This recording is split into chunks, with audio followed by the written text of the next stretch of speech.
this is Lisa Russick and Misty Lore with the podcast We Are All Psychic. And today we have two amazing guests. They're both podcasters as well, and they do mysterious things. Would you guys like to say hello, Terry and Tom? Dr. Terry Trueblood. And Tom? And I'm Tom Greenhall from Massachusetts. How you all doing today? We're doing great, and welcome. And we have questions for you. Misty, do you want to ask Terry, and I'll ask Tom, and we can ask them at the same time? Sure. 1, 2, 3. Tom, do you think we're all psychic? All psychic? Absolutely. I think everyone has that innate ability. It's whether or not they develop it and listen to it. Very cool. What about you, Terry? No question about it. Absolutely. No question about it. So how did you guys get to that conclusion? Well, for me, was it work? I mean, does it take a long time? Did you always feel that way when you were younger, or did you just kind of slowly build into it? I think what people see when they first start into the metaphysical field is they get an opportunity to see people who are really good at it. And when they see people that are good at it, it intrigues them. So they study and they look and they ask questions, watch videos, whatever the case may be. And as they dive deeper, inevitably, they're going to come across data that shows that other people can do it. And if they try some of it themselves, either by having a little class, reading a book and attempting it, some of the basic stuff, they'll go, I think I can actually do this, or watching their friends, attempt to do the same thing. Yeah, good thoughts there. Seeing someone else do it really makes a difference. Yeah. Mm-hmm. And do you have, how about you, Tom? Have you always thought that way, or? From my younger days, I had this sense of knowing about certain things. No. We call that no. Misty came up with that. You know it. Really get dialed in working in EMS. You'd be on the ambulance and you'd go, people would be panicking, thinking we had a rush, and be like, no, we're good. We got plenty of time. And you just knew. Chilling out and be like, no, let's get moving. And you just knew. It was a weird sensation. You just had to learn how to trust it. Oh, I bet. Beautiful. That's a good way to use your instincts. Definitely. Yeah, helping people in a big way. Yeah, on a field like that, definitely. Yeah. So listeners, this is going to be and watchers, this is a video podcast on Spotify.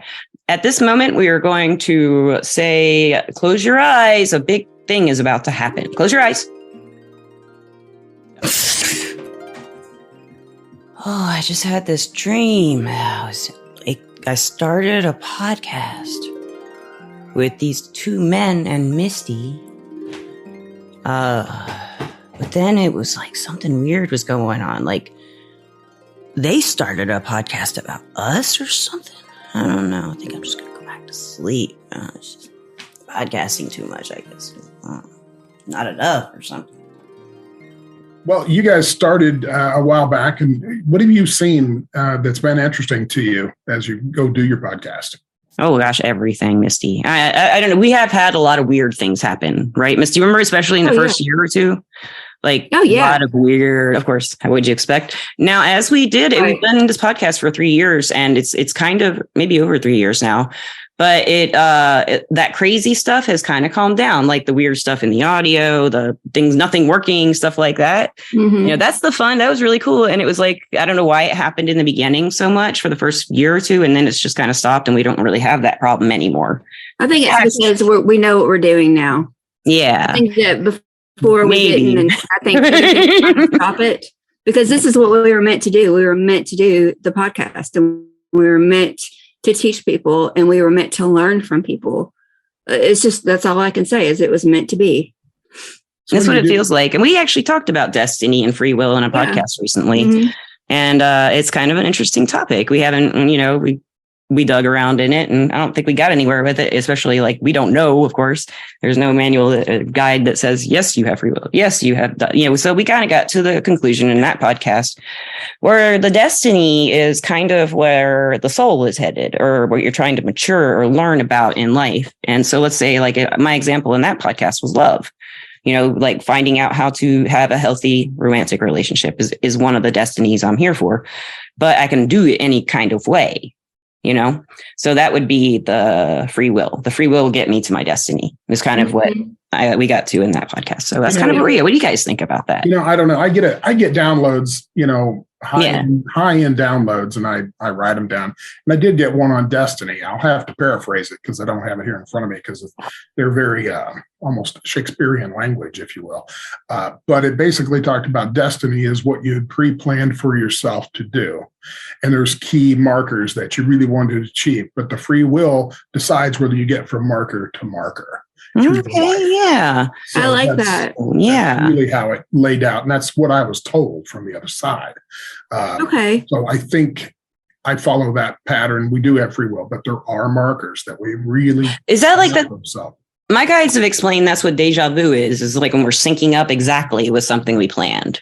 Yeah. That's what they say. If you feel like you've been there before, it's something, it's almost like being in prior to coming into life, of course, reincarnation is a real deal. So prior to coming into life, you made those things. And so it's like being in a movie theater where you see the previews. And so when you actually watch the movie, you go, oh, yeah, I know what that is because you saw part of it in the preview. So the preview is done on the other side. When you come in and you incarnate, you live it out. And then eventually, if you're doing right, you're gonna see those spots. So that's a marker for me that you're doing well. Okay, that's really cool. Yeah, I like that. Yeah. Yeah. That's how it works. So, yeah. And I guess what do you guys do for a regular living? Job. What's your job, Misty? I work in an office and we build playground equipment for little kids. That's what I do. And she is very good at it. I've been trying to get her. I'm a professional psychic reader and jeweler. I've been trying to get Misty to come be professional psychic with me, but she says a little longer. She wants a little more time. She can wait on it. But I'm opening an office with another psychic friend or who is a professional psychic friend, works in the field. Like today, I was there. We're setting it up and it's going to open at March 1st. So when you do your psychic readings, are you doing those in person? You do them over the Zoom or phone, or what's your normal gig? Every which way. I work for a platform called Everclear, and Everclear is the sponsor of our podcast. And they don't allow mediumship. So I do mediumship on my own. I have a website. We have a website, www.we'reallpsychic.com. And you can get our services. Point out while you're talking, just for the viewers, every medium is a psychic. Yes, not every psychic is a medium. Yes, that is so true. Mediums are talking to somebody on the other side. Mm-hmm. Simple. I don't know. I kind of think we all can do mediumship. Yeah, I know. And psychics are reading energy for the most energetic field. And so that's the way I teach it.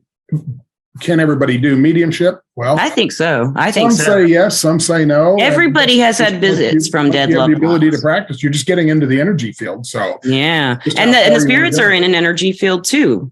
Yeah. But for me, have you ever done either of you experience spirits other than evil ones? Oh yeah, of course. Yeah. So the feelings they give you, and like someone dies, and maybe you don't ever have medium experiences, or you think you don't. If someone close to you dies, you'll see like whatever, they come and they give you signs and gestures and stuff like that. You can notice them or not. But they are an energy to me. Like when I see them with my eyes, it's very rare. I usually see them in my mind's eye. I guess you guys probably the same way, but occasionally I will see them with my eyes, and they move strangely. They're out of time, but they come into our time or into our gym. And I don't know what they're doing, but sometimes I see them and they're always like, they move weird. It's surprising. I tell people that there is basically two kinds of dead folks. There's the people that die, and about 85% that go through the light.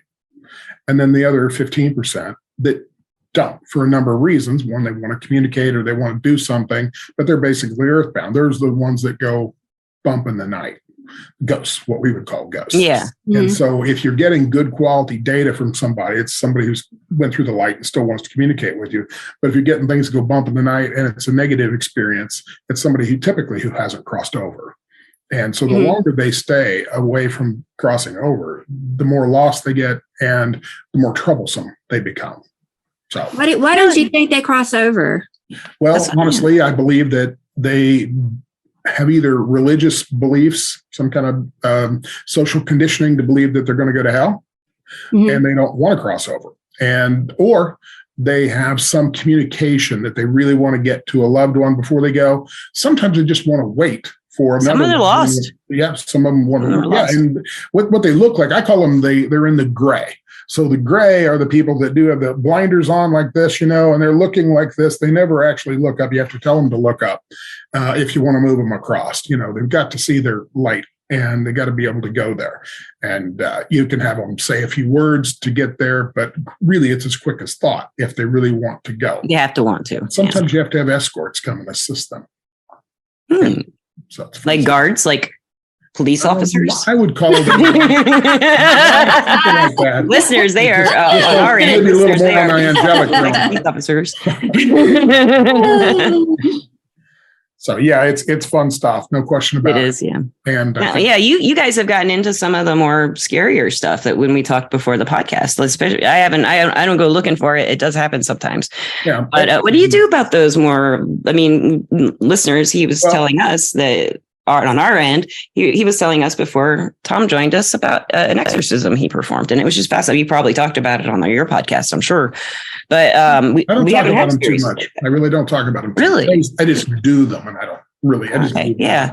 Well, but what do you say? Yeah. Some people love it. They think it's really cool, and other people are scared out of their minds because they've really been socially conditioned to believe in the how should I say, the classic exorcism movie style. Right. Reagan. And that's not really the how that really works. And that's why I kind of wanted to do the podcast on that. I want people to know what really does happen in a real life exorcism. A very quick one, and I told you, before that you kind of get a little bit of a reputation if you've done these. So the folks on the other side know you're coming. And one really cool example that I had a woman call me who I've known for a long time, and she texted me, says, "Terry, I need you to call me right away. I've got a problem." And I immediately knew what it was. But I was on the phone with another woman from another city with the same problem, same exact issue. We were working.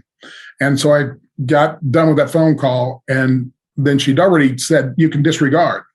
I started laughing because I knew what had happened. So I called her and I said, "So what was going on?" She goes, "Well, I came home and my chandelier above my table, like dining room table, was swinging 8 or 9 inches back and forth for 45 minutes. Wow. I was telling her, "Get out of here. You can't be here, blah, blah, blah, all the stuff you're supposed to say."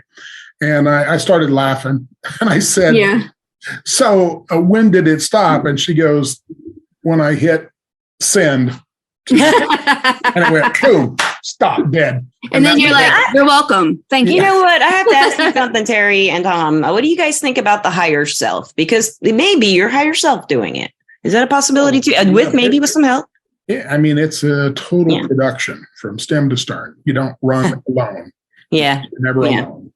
So, no question about that. Well, so who do you call upon when you go into these exorcisms? Yeah. Well, first, let me say what I call upon doesn't really matter. It's the belief system that you have. So if you're a very structured Hindu or Buddhist or Christian or whatever you happen to be, whatever God you believe in, call on those architects, and archetypes. I'm sorry, architects. Archetypes. Well, they kind of are architects. They kind of are in a way, yeah. You build something. Build a mansion. But it's really about your focusing your attention and your own energy. I mean, we're all little sparks of God.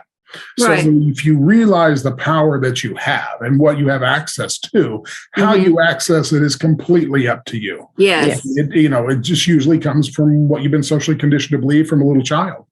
Right. And you may not even believe it anymore, but that's how you were trained. And so you tend to go back to that. That's how your mind. I don't think I would go in and call on Krishna, and I didn't grow up in the Hindu, I didn't grow up that way. So, I'm going to call typically on what I was taught when I was little, but do I believe that's the limit? No, you can do it in many different ways.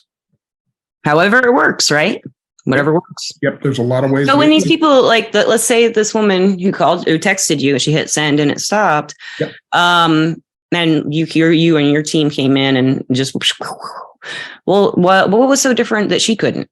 Because she didn't have the right tools? Well, there's a couple of things that I have found, and this will sound somewhat sexist, but I don't want it to be. It's just what I've been told from the other side. Okay. That in a household, the man is who they come to first, meaning you got bad things, they're supposed to go through him. So he lets them in. The man lets them in? He's the protector. He is supposed to be there. And in her particular case, she was divorced. And I said, so you need to step up and lay claim to your house, your head household. Yeah. And they will come to you then. That's how it works. Name her house. But be prepared for that to happen.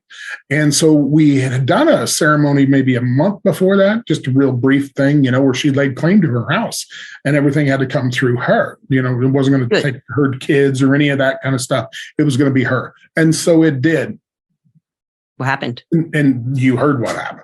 Yeah. Oh, I thought that like happened after that. We eventually came over and I did a removal of a deceased family member who was not crossed over yet, and it was part and parcel to the problem. And we actually saw the angelics put an arm under each arm, and that's so cool. It is cool. I love my angels. I love angels too. What kind of angel experiences have you guys had? Too. I'm curious. What kind of angel experiences have you guys had? We've had a lot, but I want to hear about y'all's. Tommy, you want to talk about that? I just had one last week. I was working with someone and he had some severe traumas from many years prior. And I asked him to call to his higher power. And I looked over his shoulder and I could see the Jesus energy form. And about 5 minutes later, he goes, yeah, I called Jesus. I go, okay. So I love that. And at the end of it, I said, thank whoever you brought down to help you. And so he's rattling off names. And I said, in St. Anthony, correct? And he goes, how the hell did you know that? That's a family secret. No one knows about that. I go, well, I was just told that. He was here. Stuff happened. He found you. You're a lost cause and he found you. Keep secrets. I love that. That is really cool. Yeah. Yeah. Anytime I'm in a bind, I love my angels. Yeah. I was raised Catholic. I don't know about you guys. Misty, I know about you. What kind of religious backgrounds do you guys have? If your spiritual backgrounds from your childhood? Go ahead, Tom. I was raised Episcopal. Okay. And what about you, Terry? Any background? Oh, sure. Lots of it. No, there's lots of all the religions. So yeah, Episcopal, I think is it? I would be the classic WASP. WASP. Is Episcopal, isn't that close to Catholicism? Am I thinking of the right religion, or Episcopalian, or Catholic friends call it Catholic light. That's what I thought. Okay, yeah, that's what I used to work in a Catholic. I went through Catholic school, but then did not follow Catholicism. I did go to church or mass a couple times in college, but when I lived in Phoenix for 7 years, I ran sound in churches, mainly a Catholic church that held 7,500 people. And then I moved to a Methodist church that held about 2,000 people. So, it was really interesting to be in a working side of a religious organization, because it's not what you expect, well, maybe it is for some people, but I just didn't expect them to make my job about religion, because the first thing I said to them before they hired me is, I am not Catholic anymore. I don't do the Catholic things. I don't, and I will not. So if you ask me to, I will not, and I will quit. And they never did stop asking for me to do those things. So I quit after a year and a half. And then they made me work another 3 months saying they couldn't find anybody, but I just walked out, finally had to leave. Because they shouldn't, it was a job. They shouldn't tell me, I threatened my job basically without saying so. If I don't genuflect every time I cross the altar, to get to the sound stage, I cross the altar 6 times a mass, and there's like 8 masses a day. I'm like, and I'm not Catholic. And that wasn't the only thing. They wanted me to tithe my paychecks and stuff like that. And I just, it's not work. It's work to me. And it was, and I just think that's kind of strange, the money and the religion put together thing, because the money, if there is any money put into it, a religious organization, it seems like it should go to the people who need to eat, and need hospital bills paid and stuff like that. You would think. You would think, but instead there's these huge statues. They are beautiful, but get those donated. You're paying for them. Yeah, get them donated. People would want to do that. So, well, my number one client that I have with problems, and this is maybe a reflection of where I live, but the number one client is white, female, over 40, who's Catholic or recovering Catholic. I believe it. Recovering. And the number 2 is Pentecostal. And the number 3, Southern Baptist. And that's been consistent for years. I believe that. Yeah. And on our podcast, we've had mainly Catholics. Yeah. Yeah. I mean, it's a control mechanism that people have, and it puts a hell of a lot of guilt on people for no good reason. And it makes you afraid of God. Sure. And God, I don't know God personally. Maybe I do. Some part of me knows God. I think so. You know what I mean? As well, but my brain can't comprehend God. But I wouldn't think that I would want to have a God who would want to scare me. I wouldn't praise him. I wouldn't want to pray to him and ask him for help. Yeah, they just it doesn't make sense. The God would fear and make us afraid of him. Like the old Bible, Old Testament. If you follow Bibles and their truth, then he was pretty wrathful in the Old Testament. The God. Well, but keep in mind that the Bible is, of course, a compilation of many books, and it rewritten. It wasn't really put together until 300-400 AD with the Council of Nicaea, and that's where they brought in the quote what we would call bishops, and they did it for the Constantine, the emperor, and he wanted one text, and so they sit there for years. This is in, this is out, this is in, until it was finally compiled in somewhat of a chronological order that they currently call the Bible. However, translations were problems, not understanding the Greek to Arabic. There's a variety of issues that come up, and now those have been revealed in recent times. And even just your regular dude saying, "I want to," priest saying, "I don't like that." Women don't need that much power. Yeah, there was prior to that formality, there was a lot of women priestesses that were out there, and that was quashed over the course of time. And so we're all souls. We come in, and I think the world would get along a whole lot better if they knew they came in as a male, as a female, as black, white, yellow, red, brown.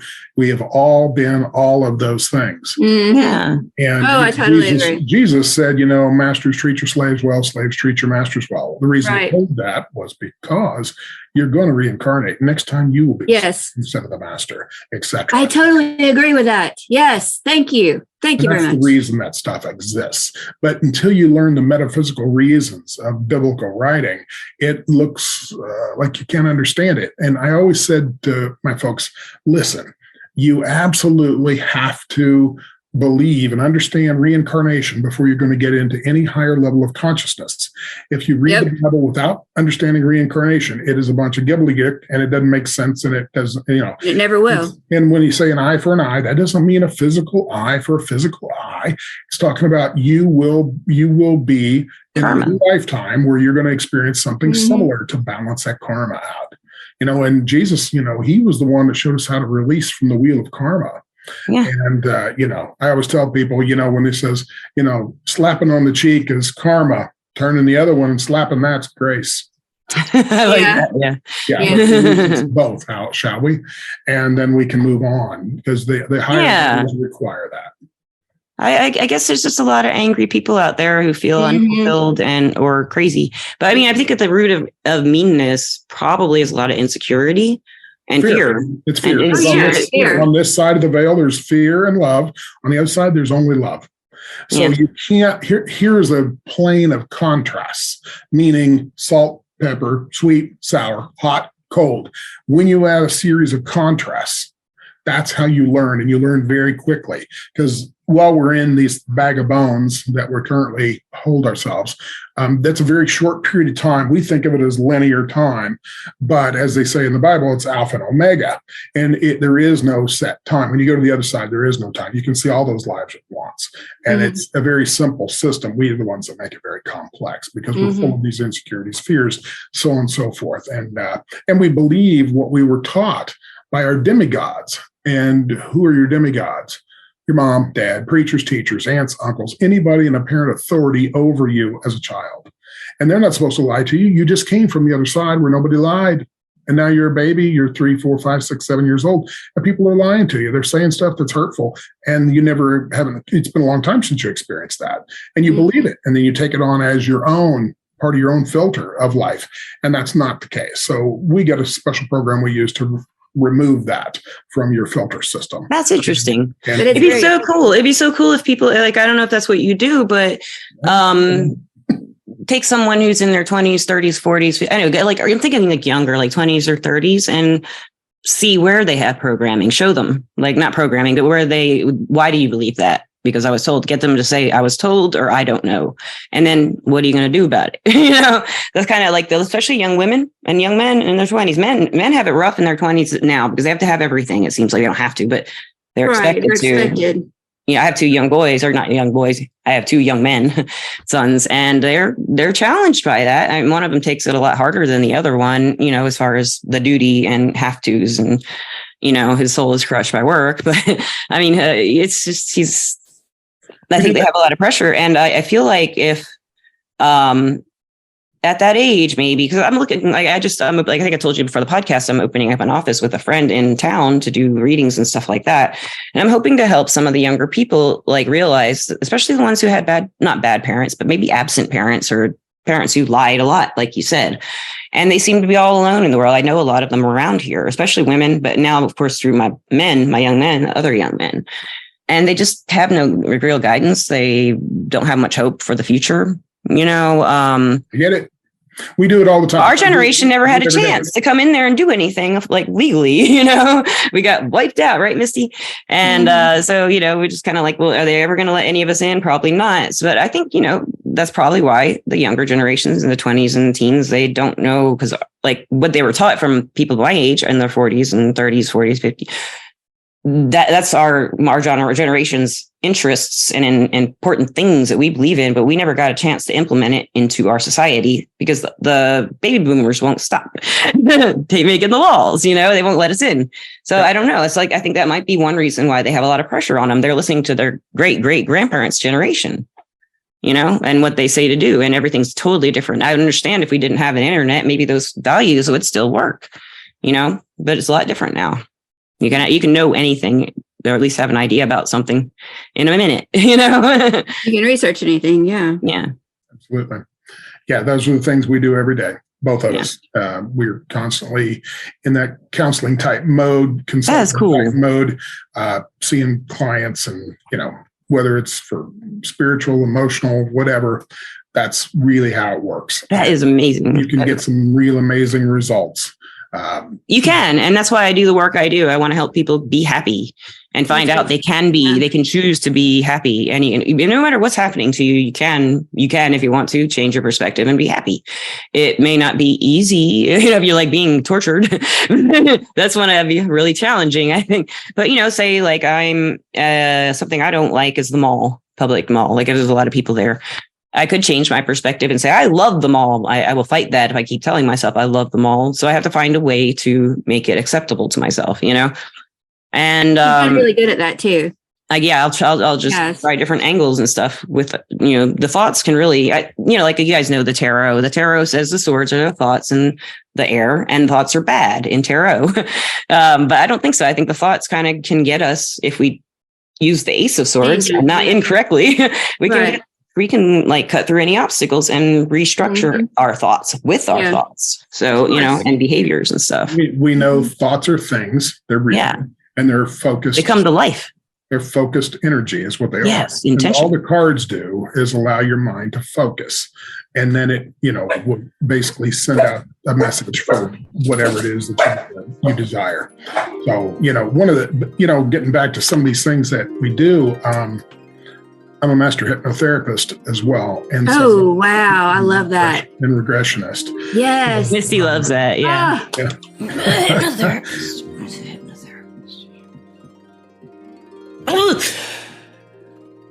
Oh, it's dawn. 6:30. Hypnotherapist. I was dreaming that dream again where we started a podcast, but then we were... Oh, yeah. It was Misty and I started, and then they wait a minute. These guys, I think it's we were interviewing each other. It's all really confusing. 6:30 is early. Maybe I'll have a different dream. I like that dream. It's a good idea for a podcast, I guess. Maybe. Yes. Misty loves that. Yeah. So one of the number one thing that I get people, even here in the Bible Belt, that I get is they want to have a past life regression. And yes, that's a big thing right now. Yeah, it is huge. And everybody wants to know, who they were. And have you done that too, Tom? Do you do the past life? I've done it, but I don't do it for others. I have enough trouble figuring out my own life. You kidding me? Sounds like you've been crazy and wild all those many lives ago. Tommy's on the leading edge of very, very important energetic stuff, not energetic medicine, so to speak. And he's, a licensed clinician. And so he uses equipment where other people who do psychic mediumship use their mind to do it. He can do that, but he uses equipment to help pick up stuff in the energy field. So very science oriented. That's rad. Some awesome. of the stuff that psychics all talk listed. about, he puts it into a quantifiable thing. You can tell them about it, Tom. I would love to hear about that. Yes. Because that way the people will accept it better. Yeah. Ooh, it's a science box. It could be a black box with 3 lights on it and they'll go, cool. I gotcha. That's so great. I love it. Truly, I love that. We have tools to measure the biofield, energy, measure the chakras, the size, the placement. And minutes. Where are you? Where are you guys?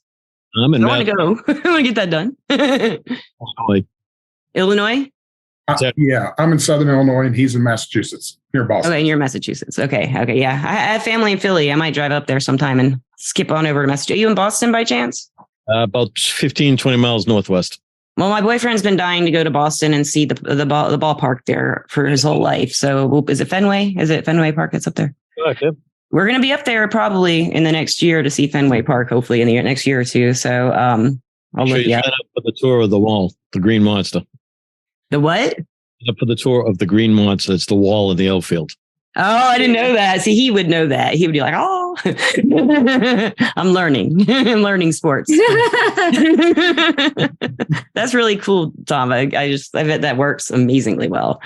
So how do they react when they feel like they're healed by this? And they are healed by themselves, I guess, and you helping. Most people initially go, that couldn't have just happened. Yeah. First reaction, even though they sense the change. They think they were distracted or it's, hocus pocus or it's going to be back in 12 minutes, that kind of thing. Placebo, yeah.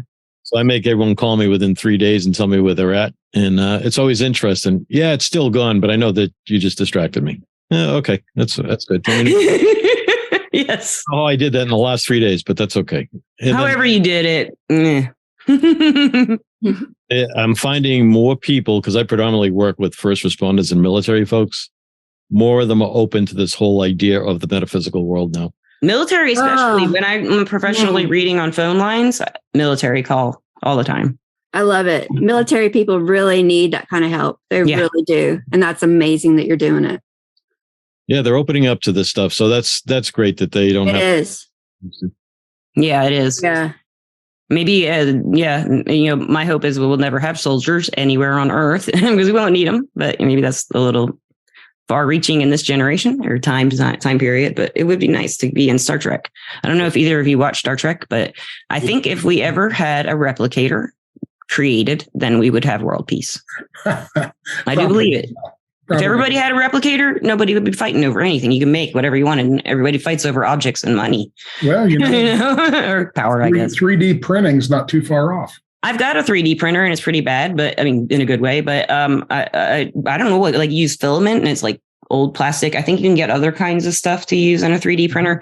But like the replicator in Star Trek, if you haven't seen it, listeners or you guys, you have? Of course. No, you know the replicator. So listeners, watchers, if you've never seen Star Trek, they have a replicator. It's like on the wall in the ship. Every room has one and everywhere has one. And you go up to this little window in this machine with a black box with some buttons, basically. And you say, computer, tea, Earl Grey, hot. And it appears in this little place. And so if everybody had one of those, we'd never be hungry. We'd never want anything. If it didn't cost anything, I think they did it in Star Trek with the technology they did to beam people. I don't think it had like feed, like filament. Yeah. We haven't gotten there yet. Yeah, just looked like a microwave. So, yep. Yeah. Pretty cool. It did look like a microwave. Yeah. They replicate double stuffed Oreos. I'm not impressed. Oh, man, we can make them triple stuffed if we want. There you go. So when you guys have done your podcast, is there certain guests that have come up that have been pretty fascinating? Yeah. Yeah, the last one we had, you guys would love the last one we had, Dr. Bill, especially you, Tom, because what you do, you should get in touch with him, Tom, if you have a chance. I can send you his info. But he's a medical professional and a molecular biologist, but he has figured out how to, and it works, to do these healing techniques where he walks you through. And, if you have the machines to show what's happening, maybe you two could get together and work on that. I mean, he's afraid that when he's about to retire and he's afraid when he dies, this will go away. This knowledge will go away. So he's trying to get it. I don't know how he found me. I didn't ask him, but, if you guys want to interview him, you would love it. His technique is the most amazing healing technique I've had. Reiki is really good too, but it's kind of more to shift the energies, to position them correctly and align the chakras and the emotions and stuff. But what he does is really, you just have to experience it. Can you put it into words? I don't know, Misty, maybe you didn't have as intensive a healing as I've continued to be able to do. No, I totally believe what he did. And it's something that I had already kind of believed before we started it, Yeah. So, yeah. It still works for me, Misty. I can still stop all the pain with what he taught me. Well, that's a great technique to learn. My favorite guest, I think, is Courtney's one of my favorites. Oh, Courtney, she's brilliant.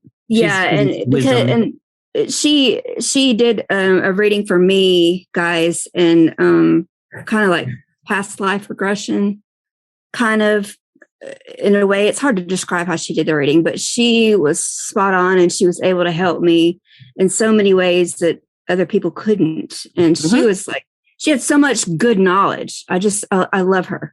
She's just. I do too. Awesome. I do too. She accesses Akashic records. That's how she mainly works. And she's probably about your age, Misty, a few years younger than me. And she's in Georgia, I think, or below Chattanooga in Georgia. Yeah. And she always has so much to say. We've had a few podcasts with her. Yeah, she has a lot of knowledge. Yeah. And she's funny. She likes to heal people. That's her thing. And that's my thing. So that's why I really like her.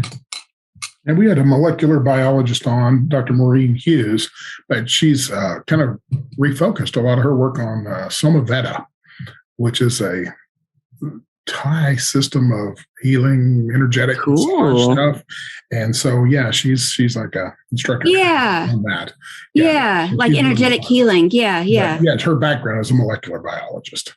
Uh-huh. So what Dr. Bill had said that was interesting, you might relate to this, Tom, as someone who's knows medicine and the body. What Dr. Bill had kind of said is that I implied this, and I think I asked him and he said yes or something. I don't know. But because he knows the body, when he does the healing, he can actually feel the organ. I can do that too. Feel all the organs. I don't know what they are though, and what goes to what. He knows what their scientific names are, and he can go like, your large colon is this and this, and your C4 is and so when he did mine, he could tell me everything that was wrong. And it was because this is stuff that's been wrong that the doctors have told me. And he's like, there's even more going on, but I don't feel pain when I do his technique. So, I mean, you'd love to learn that kind of stuff. And you probably already know that kind of stuff, Tom. I don't know if you worked with anyone on it, That stuff I do because I've been a paramedic for over 30 years. So I've got he knows. Yeah. That's a lot of times the stuff I'm working on is the energy field. So I'm trying to catch it before it becomes a physical manifestation. There you go. There you go. He is in a perfect field, I'm telling you. That's really cool. Yeah. Well, it's always in a 3-layered system. It's in the spiritual, then it goes into the emotional field. If it stays in the emotional field long enough, then it becomes a physical issue. So by the time you see a physical issue, there's been years typically before we get there. So, what would the back be? Well, I have hypermobile Ehlers-Danlos syndrome. It's a chromosome disorder. How would that be? How would you perceive that in the metaphysics? How would that be? And it's just the pain. And when I was younger, it mainly manifested as psychiatric problems. And now it's pain. I had bone spurs growing all over my scalp. Is in your thoracic spine? It's all over my spine. I have bone spurs growing all over my spine. But the scoliosis is my thoracic. But the neck is just a mess. And my lower back and hips are just a mess. I mean, because of the bone spurs growing. And I have disc degeneration too. That could be saying I need a backbone, I need to stand up for myself. But the spurs, I don't understand, as far as or it being a chromosome disorder. How would that be? What I'm saying, like the genetic disorder, how does that fit metaphysically into a life? I'm trying to figure that out. Do you want to go, Tom, or you want me to go? I think it's both, because you have, usually if it's the spine, it's going to be strength and structure. And so stability, all those things. I never have stability. I have a lot of like inner strength, but I structure my life my own way. But that's because I work from home. I don't do it like everybody else, you know. But the backbone thing for me, I've never stood up for myself until the last few years. So that resonates with me. But my back just hurt more. That's why I was angry, and I could take it out on people when they're picking at me. You know, I could stand up better because I was in pain, and it encouraged me to, you know, not hold it all in, because I don't like to complain about the pain all the time, because it's just, who wants to listen to that? And so it kind of, having the pain encouraged me, or not encouraged me, but gave me more of an ability to stand up for myself, because I was in so much pain. I wasn't self-conscious or worried about hurting their feelings. Although every single time I've had to make my boundaries, it's hard, you know, people don't like it. And I feel real bad afterwards, you know. Did not feel bad. My back hurts worse the more I stand up for myself. And then this Dr. Bill came along, and now it doesn't hurt. That's kind of cool. Well, the burrs are just irritation with different things in life, particularly related to your, well, if you want to call it standing up for yourself, but shouldering a lot of additional responsibilities for your family too. Typically for females, the pain area that's most predominant is going to be basically right where the bra strap goes across, right through that area. I have a scoliosis right there. Yeah. So if they're shouldering a lot of extra work that should have been spread out to other people, or they feel like they are doing that, a lot of times you'll see those kind of results. No, my parents don't let me do anything for them. Right now, they're letting me help them. My dad broke his neck in 4 places a month ago, and he lived, and he's walking with a walker, and he went through physical rehab and stuff. But that's the only time I would always ask him, can I do this? Can I do that? Can I do that? No. But now they're finally letting me help. I try to help, but I'm kind of the black sheep of the family. They all have money. They all have established careers, and, you know, they have a lot of money. Everyone in both sides of my family are very successful. And I'm not. And, well, as far as money goes, as what they consider success sometimes. Yeah. So, yeah, but, well, of course, lower back is all. They don't need my help, because what can I do? From their point of view, I can't really help. So lower back, especially in males, is related to oftentimes financial stability and just feeling like you're being supported. And so it can go both ways, though. You know, it doesn't matter if you're male or female; it can go both ways. Yeah, it's an issue, and it is. My whole back, and I have bone spurs everywhere on my skeleton, though. Everywhere. I don't get annoyed by much stuff, but I don't suppress it either. I don't know if it's so much the little things in life. It kind of feels like I'm building a new structure of security, but it's not a very good one. You know, it's not necessarily going to support me. It's just kind of filling space for what I wasn't able to do earlier in life, maybe. But I don't understand if it's a chromosome disorder. I was born with it. Am I born with this karma? Well, your chromosomes, you know, are determined before you come into life, because you're going to you're trying to learn something while you're here. So if this provides you with some learning opportunities that you otherwise wouldn't have, then it's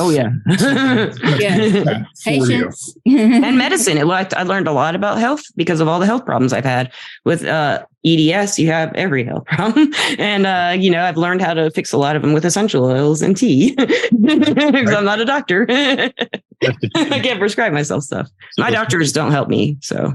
Some of the people I work with, their specialty is genetics. And so you may have come in with a chromosome issue, but it doesn't mean it had to manifest, because there's epigenetics right above the gene, so to speak. So I don't know what that means. Epigenetics. So the genetics is the chromosome dispositions. So okay. You have a gene that says, I'm going to give you ailment X. Oh, no, this happens. This happens no matter what. EDS, both parents have to have it, or it can just generally mutate. It's on the chromosome disorder. It's not a genetic mutation. So as far as I understand, it's like different. It's like the chromosome is structured differently, as what I was explained. But like I said, I haven't seen a specialist because they won't let me see a specialist with my insurance until I get tested genetically, and they just keep push it back, and I haven't had to get. So, you know, it's medicine, and where I live, there aren't specialists. I have to go a few hours away. So, you know. So on your show, what is your primary focus? What are you guys trying to get across to people? That we're all psychic. Well, yeah, I got the title part. That's it. That's all we want to do. And just educate people. We love to teach people about the topics. Okay. And we love to get the listeners to, Misty often gives them homework, and we get the guests to tell, teach basically most of the time, or just tell their experiences. We really want to reach the people who are younger or our age or older, anywhere, but they haven't really delved into this stuff yet, the metaphysical life or the metaphysical ways, or they just want to know about how to do it themselves, or they don't know and they want to learn more. So that's who our audience is. So we try to really teach and show stuff to. And usually our guests are people who either are learning this stuff or, professionals in the field, or teach it. Yeah. Right. I got it. Well, is there books that you recommend to people? Oh, yeah. Recommend our book. Yep. It's a Journey of Souls, Life Between Lives by Michael Newton. You guys have PhD. Yeah, you guys have probably heard that. That's the one we love to recommend. So that's the one that started it all. That's my number one book that I recommend. I think it kind of pops your bubble if you've been in the classic, I'll call it religious bubble. Yeah, it's amazing. Think outside the box. The Journey of Souls. Yeah, I really believe that's the way to go. Another one I use sometimes for people who are running into things that go bump in the night is one called The Veil. It's a short little book. I'd call it a 2-evening book. And it's done by Blake Healy. He's a minister, but he's been able to see angels and demons since he was 3. Oh, wow. Which is cool. But he takes the scary out of it for people so they kind of understand what it's all about. That's cool. Those are both really nice books. Another one I like is Becoming Masters of the Light, Darren Owens. And that's really got some good data in it. He does a great job putting that book together. Who's the author? Darren Owens. Okay. And what was the name of that second book you said? The Veil. The Veil. Okay. Yeah. It's Blake Healy. And last I knew about him, he was living in Georgia with, wife, kids, that kind of stuff. So anyway, but those are some good starter books for people if they really want to get into the metaphysics. And once they get done with those, I typically say, okay, you get done with that, call me, we'll talk. And then we'll decide which way you want to go after that. Yeah, and you can figure what they learn and how they learn. There are so many branches off in the metaphysical field that you can specialize in. Yeah. If you want to specialize in psychic things, you can. If you want to specialize in Reiki, and I always say a Reiki 1 class, because I'm a Reiki master too, a Reiki 1 class is a really good introduction to energy healing. Yeah, I took Reiki 1 and 2. That's a terrific way to get started if you're interested in that whole concept of the totality of energy, and you have access to it and you can move it. Because really, in my estimation, what you're doing is you're doing a photonic transfer. So you're taking a high vibratory state over a low vibratory state, the low vibratory state being illness or injury. And when you put the high vibration on the low vibration, it overcomes the low vibration, thus the healing. And so it's really everything comes down to vibration, frequency, perhaps, in conjunction with the vibration. So which goes hand in hand. So that's if you don't get those basic concepts down. And I do tell people this because I'm a medic too, and taught lots of EMT classes for years and years and years. But what we're doing now for people in the hospitals will look barbaric in 30 years from now. I agree. The light therapies, the sound therapies, et cetera, are going to overtake what's currently going on. I'm not saying you're still not going to have orthopedic surgeons if you've been on you've been in a car crash and your knee needs replaced or something. You're still going to have that. But for typical illnesses, I think there's going to be so many alternative paths. And the biggest fear, I hope you're right. He's right. You've seen it too, Lisa. Well, that's right. Morgana told me about the sound beds. Yeah, about the sound beds. Yeah. And for people in our line of work, so to speak, the biggest fear is that the AMA will come in and assume it, take it over, and knock everybody else out of doing it. So people can do it in their own houses, though, because of podcasts. Yes. They could. Some things. But, I'm just saying, it's really where the juncture of medicine and religion come together. So I hate that they're separated. Well, in the old days, they weren't. You had law, you had medicine, and you had religion all in one person. Yeah.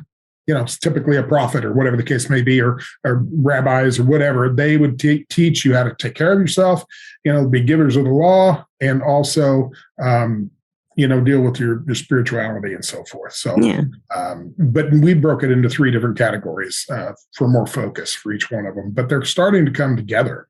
There's no question about that. Yeah, I think so. There's so many people wanting it, needing it, because healthcare is ridiculously expensive now with the insurances and stuff. Mm-hmm. I should have put out. Yeah. Should have brought some of my things that I get. Some of these illuminations is what I call them. But one of them said, and I'm paraphrasing because it was a little longer than this, but said, soon the anchor of Rome will be lifted and the spirit will fill your sails and freedom and understanding will follow. So when they say the anchor of Rome, what are you talking about? Were you talking about the church? That's the anchor of Rome. Yeah. And so that will be lifted. And in other words, let's set sail. And sail's a holy wind, Holy Spirit type sail, energetics. You're going to move forward because really, when you go into a standard church setting, I'm just generalizing here. There are exceptions to all this, but you go, what you get when you're 8 years old, you get when you're 18, you get when you're 38, and you get when you're 88. So it's the same story, same things. It's almost like they don't think we're smart enough to get it the first time. So it's I get the people that come in and go, I know there's more than this, Terry. There's way more than this. Where do I go to go from third grade to fifth to seventh and eventually college and actually ascend myself? And I said, well, you're not going to get it in church because it's not been set up that way. Not in these churches. Go and explore yourself. Like what you ladies are doing, you're exploring yourself. And when you do that, that's part of your process of illumination and advancement, because there is, in the olden days, all this stuff had to be handed down by verbal, repetitive memory. Then eventually we started having language and we would scroll it, but only educated people could read the scroll to you. And then eventually it got to the point where it was written in like Latin and only the priests knew Latin, and they would spew forward what they wanted to spew forward. And then we got to a printing press, and a printing press where you could print Bibles or whatnot, and people could read it themselves. But, it was a capital offense to have a Bible written in English in England at one point, and you would be killed for it. But now you actually have, beyond the printing press and beyond the clergy, with the internet, you can actually go read the Dead Sea Scrolls yourself. In your room. In the safety and privacy of your car. You can read it and you can gather what the data says. And the translations, you'll see where the mistakes were made. You'll see where they're correct, blah, blah, blah. But ultimately, we're at that point now where you're going to be able to take it yourself. But if you don't take the trip yourself, you're still going to remain in third grade. And maybe that's okay for this lifetime. But maybe the next lifetime, you'll get it start to go up. And then the next time you go a little further, that's how it works. And it's okay to not get it this lifetime. There are people that do get it. Yeah, it's all about learning, I think. We're all here to learn lessons, I think. And, and whether we learn the lesson that we were supposed to learn and we get to move to the next level. And if we don't, then we have to repeat it, until you get it right, and that's okay. There's nothing wrong with that. We did a podcast on radionics. And I don't know if you're familiar with radionics, but we had Marty Lucas come in. He's from Iowa. And he did a podcast about radionics, and it's basically how to use the energies to, he does it on crops, agriculture. So he'll broadcast like a Hawaiian prayer over, the cornfield or whatever, and you're getting much, much higher production because that energy, sound, vibration increases. And you can take that same stuff and you'll do it for people and so forth as well. That is a fascinating show, is all about radionics. And I would say, and in fact, if you don't know what it is, I tell people, look at the podcast, because, I asked him, I met him at a conference and in a radionics conference. And I'm like, holy crap, dude, what is this? And so while I was there, it was in the Chicagoland area. There was a couple of guys, I called them mad scientists. They were behind me. I had a whole group lined up to see me, going down the hallway and all that. But these guys behind me, I wanted to see, they had this whole thing. It looked like it was on a train track, like a kid's train thing. And it had all these, copper pipes and wires and all kinds of things and little batteries all hooked up. And I told them on Friday, I said, hey, I want to do that. What do you need from me? He said, oh, we just need a little clip of your fingernail. I said, Okay. So I clipped a little fingernail and gave it to him. And then I got busy and I couldn't do it all day Friday. And then Saturday they were lined up going out the door and I couldn't do it then. And so Sunday I went in early. It was the last day. And I said, guys, I want to do this thing, and they said, okay, yeah. And then all of a sudden I started getting people and I said, finally I told folks, hey, I gotta do this. So I just turned back around where these guys are at. And I said, what do we do? He goes, oh, we already did it. I said, well, what did you do? They said, well, we measured you. I said, well, what did you measure? And they said, your chi, your light. And I said, okay. And he goes, you want to know what happened? I said, sure. And so he held up a ruler, a little 12-inch ruler, and had all kinds of scientific numbers on it. He goes, just disregard the numbers. But here's the light energy for the average person. It's like 65% for a male, 65% up to the top of that. I said, okay, good. And he goes, you want to know what yours was? I said, sure. And he says, so you blew off that one. We got another one. You blew off that one. We got another one. You blew off that one. And we got another one that went up 2/3. And I said, bam, bam. What does that mean? And that's what I was thinking. His exact scientific words was, F, I don't know. He's testing funny. You. He's testing on you. It was funny. And I was like, and he goes, I go, what do you think it means? He goes, I think it means you can do whatever you want. And other people were standing by me and they started coming over and like touching you? Are you real? Like this. I felt like a monkey in a zoo. It was kind of funny. And Tommy's laughing because he actually measured me too. And the same kind of thing happened. He goes, you should actually be dead. And so you may be an enlightened being who chose to stay here and educate. I could be a lot of things, but I am a Packers fan. I like beer and I do eat potato chips on occasion. Those are not sins. No, that's how you live. Some people incarnate I tell people, some of the masters incarnate strictly for sex and chocolate. So chocolate, beer. Gosh. So it's fun stuff. And I think people need to know that they are made of light. Their soul is in there. And you can see it in their aura. Because when I teach people how to read auras, we want them to understand that's light coming out of you. And when you get in a meditative state, as you all know, you can massively increase the amount of photonic action going on within your body. And that allows you to do some pretty spectacular things if you know how to address it properly. Right. And a lot of people just don't know how to meditate. And as a meditation instructor, it's so simple. You don't have to sit in some yoga. It doesn't have to be a certain do all this. No, you can lay down and you can get in any position you want. Just got to calm your mind and let your mind slip out of your body. And like for some people, they jog, and while they're jogging, they'll get in that zone, and 100%.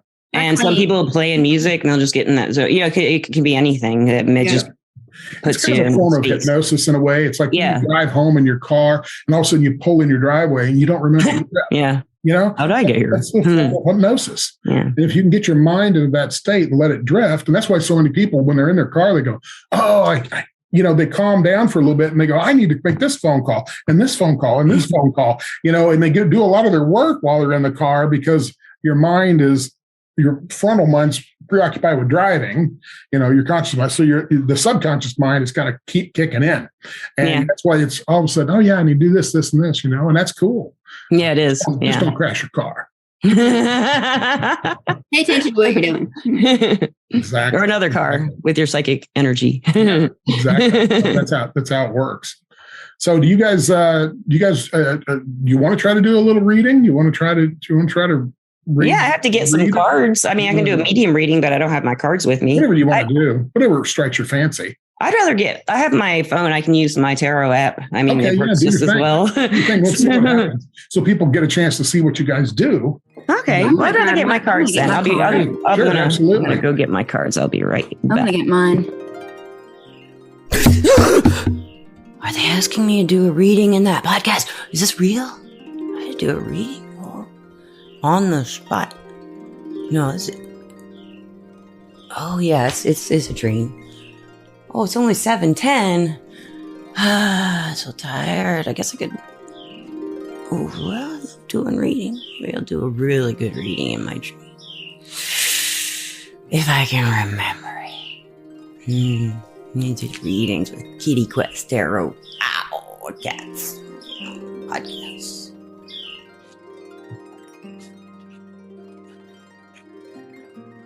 I got a new deck. I'm anxious. Who's the female that stands behind you? Who, me? Yeah. What does she look like? Well, she's a little older, and the hair's up, and she steps back a bit. She's not right on you, so I don't know. I've just been. Is she an older woman or younger? Yes, an older woman. Mm-hmm. Probably my grandmother. Okay. Short curly hair. Yes, that's right. That's brown. Exactly. Yeah. Yeah. Okay. She's like my guardian angel, I think. Okay. She's always around me. All right. I've been noticing. So just while we were waiting. She's amazing. I love her. Yeah. She's digging what you're doing. I can tell you that. Oh, she does. She loves it. And I love her. You betcha. She's awesome. Well, I got my cards. I made this deck. Well, go ahead and do your thing. Kitty Quest Tarot. I made this with digital art of my cats that I've had. Okay, so that's available. Yeah. Right, you sell that? It's on our website for sale. And Etsy. Yeah. Perfect. So who wants a reading? Which one do you want to be a guinea pig for me? And Misty, who do you want to read? Which one do you want a reading for me? I'll read Tom. You read Tom and I'll read Terry? Okay. Okay, there you go. You want to go first, Misty? Or do you want me to go first? Yeah, but when you're reading him, those cards are going to fly through the air. They always do. They already are. Yeah, they just did. Misty, you want to go first or you want me to go? Sure, I'll go. Yeah. Let me get some vibes from Tom. You read me, it's 52 pickup. Yeah, my favorite game. 78 pickup. Yeah. You're a free spirit, Tom. Yes, you are. Well, that's good because I've been called a lot of things lately, so that's better. No, you're a very big free spirit. You can only change yourself, but now is the time to unleash your free spirit, not to try to blend in and be the same as everyone else. So I would suggest right now, forget what everybody else is doing around you and concentrate on what you need to be doing yourself. And that's going to help you right now more than anything. Let's see what else we got.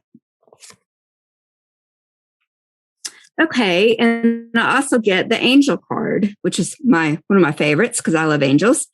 And the angel card really pretty much means soon you will encounter a person or events that will benefit you in ways that seem to have angelic origins. You may be called an angel. So maybe when you are working with someone next, you're going to have a lot of angels around you helping you.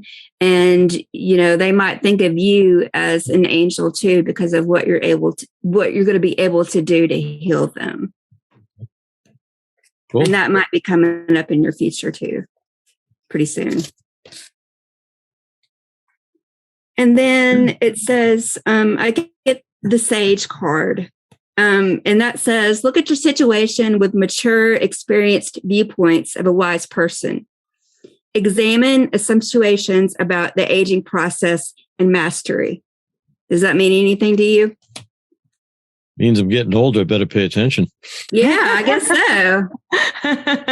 Yeah, we all are, but you seem like a very mature person. So, I'm sure you have a viewpoint of a wise person too, as the card says. So that's going to help you too with this person that you're helping with the angels. You're going to be able to look at a very wise perspective of it instead of like a child's perspective of it. You've got the wise, intuition going on right now. So I think that pretty much sums it up is, that's what you need to be doing. You need to really look for your own thing going on, not worry about others. Be a free spirit like you are and call those angels in to help you whenever that you need that help. And you're going to be helping someone that really needs it soon. And they're really going to think a lot of you. Not that anybody doesn't already, but this person really is you're going to make a very high impact on this person. Okay. Very cool. All right. Awesome, Misty. Thank you. Thank you. All right, Terry, you ready? I'm going to try to just pull some cards. I just do a basic general. Do you have anything you want to ask, or do you just want a general? No, I'm good. Whatever okay. You get, it's fine with me. He's been asking everyone if his hair will ever grow back. I don't know if that's... I know how to grow your hair back. I know how to grow your hair back. If you believe me, I will give you the recipe. It doesn't show too good in here, but there's actually hair here, but I'm real lightheaded. So. Okay. So this is about...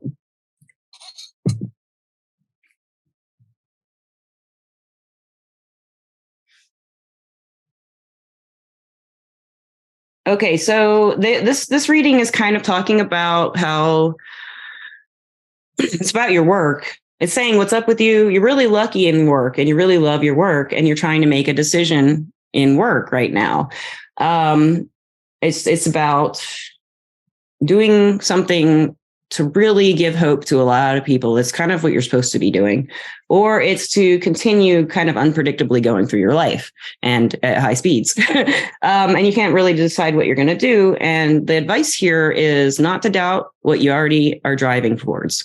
So it's saying it's about the Five of Cups reversed with the Priestess reversed with the Nine of Wands reversed with Justice. So what I get from that is... you have gotten to a point to where you do hear your intuition, but there was a long time where it was very quiet and you really couldn't have a chance to make a decision about your work because of that. And I feel like you put your guard down. And I think you talked about this before the podcast to the woman who helped you out. And that brought about being more in touch with your intuition. And it's saying that if you acknowledge the doubts that you have about your willpower, and my guides are kind of coming through saying sometimes you wonder if what you're doing is good or not, is for the better good or not. And they're just saying, and the cards are saying, just keep sticking involved with what you most love doing. And it says you're going to be dealing with some ignorant people soon coming up, and stay involved despite of them. Yes. So coming forward, we have new friends, and I feel like there's a third person coming to your... I think there's a third person coming to work with you too.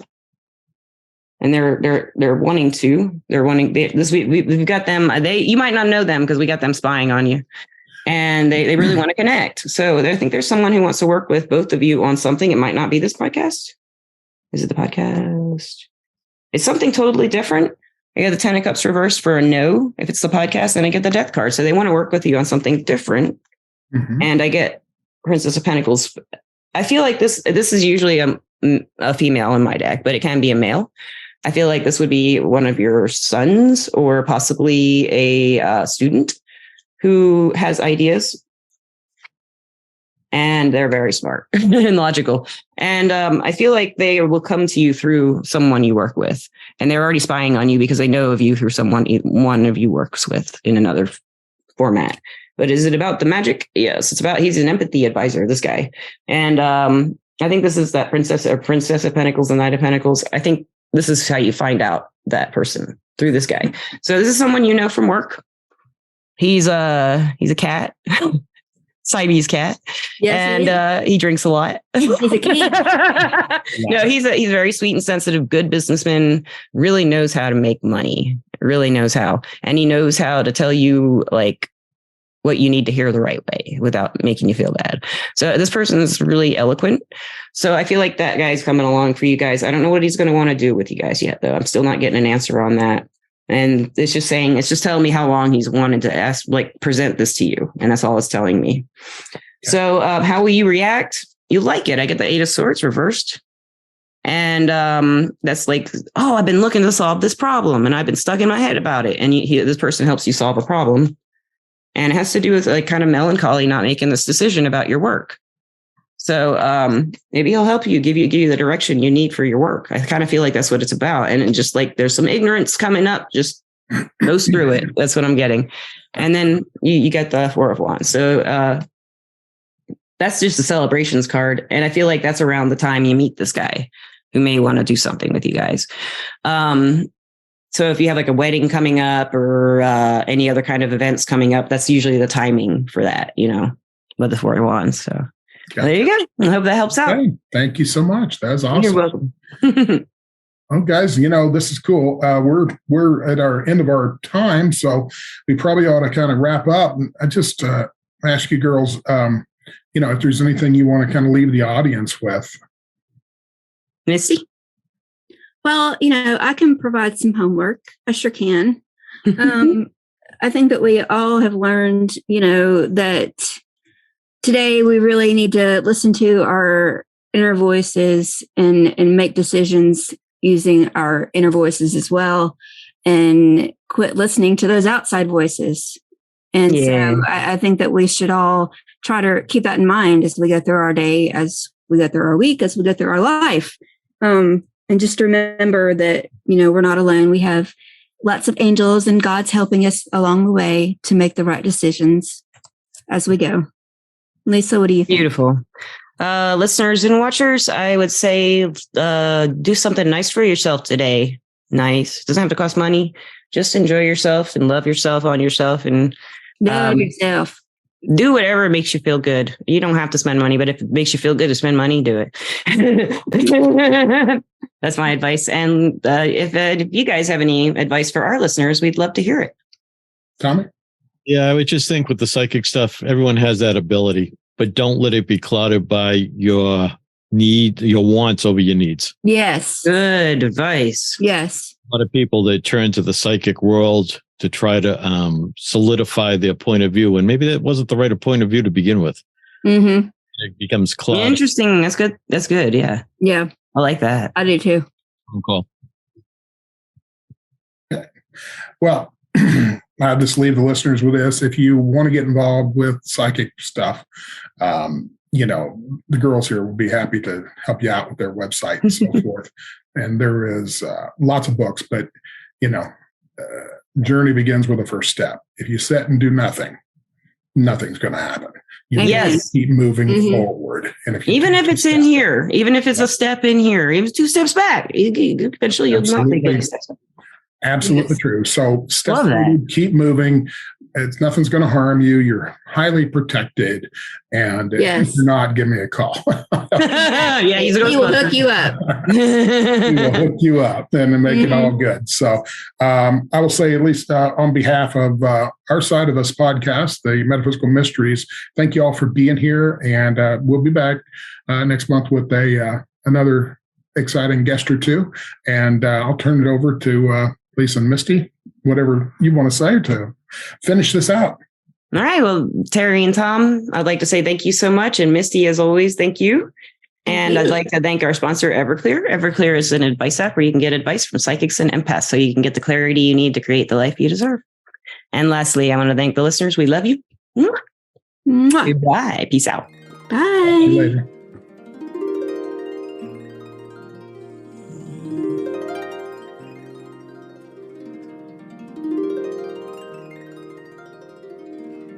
Oh, I remember the whole dream. The whole thing. I wonder if those men exist. Metaphysical mysteries. I'm going to find out right now.